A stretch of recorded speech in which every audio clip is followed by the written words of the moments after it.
হুয়াল্লাযী খালাকা লাকুম মা ফিল আরদি জামিআ। আল্লাহ বলেন, আল্লাহই তোমাদের জন্য গোটা জমিনের সব সৃষ্টি করেছেন। সাখখারা লাকুম মা ফিস সামাওয়াতি ওয়াল আরদ। আল্লাহ বলে, সাত আসমান ও জমিন আমি আল্লাহ তোমাদের অধীনস্থ করে দিয়েছি। এত বড় বিমান, হ্যাঁ, 300, 400, 500, 600 যাত্রী, প্রত্যেকের কমপক্ষে 50-60 কেজি করে মাল, কি পরিমাণ ফুয়েল, তেল, শত শত টন তেল চালাইবার জন্য এগুলা নিয়ে এটা ওড়ে কত উঁচুয়ে, 36,000 ফিট উপরে, 40,000 ফিট উপরে। আল্লাহ তাআলা বলেন, বাতাসকে এইভাবে নিয়ন্ত্রণ করে এই বিমান উঠতেছে, এটা আমি আল্লাহ তোমাদের অধীন করেছি। এই হজের সময় ইরশাদ ভাই তো আসছিল, ইরশাদ ভাই কো, গত বছর হজ্জের সময় আমার বিবি আমার সাথে হজে গেছে।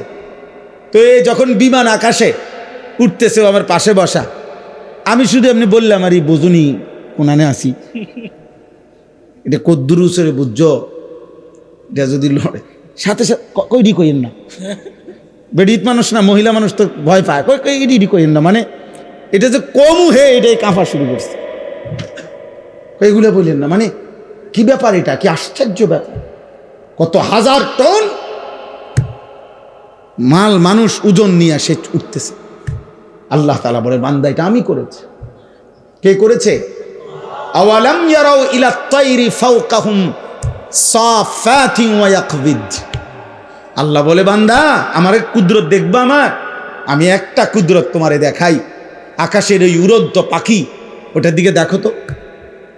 আল্লাহ বলছে, আওয়ালাম ইয়ারাও, আমার বান্দারা দেখে না, ইলা তাইরি ফাওকাহুম, তাদের মাথার উপরে যে পাখি উঠতেছে, ওদেরকে বলেন ওটা দেখতে, দেখলেই ওরা দেখবে এই পাখি এটা শূন্যের মধ্যে বাতাসকে নিয়ন্ত্রণ করে একবার সাফাতিন আরেকবার ওয়ায়াকবিদ, একবার দুই পাখা বাহির কইরা ডানা ছড়াইয়া উঠতে থাকে, আবার এই বাতাসেই শূন্য সে ডানা গুটাইয়া স্থির হয়ে থাকে।